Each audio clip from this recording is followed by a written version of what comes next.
In today's tutorial, I'm going to show you how to disable or turn off the mouse pointer shadow visual effect on your Windows 11 laptop, tablet, or desktop computer.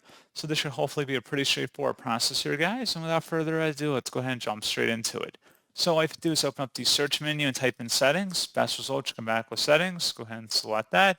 On the left panel, select accessibility. And then on the right side underneath vision, select where it says mouse pointer and touch.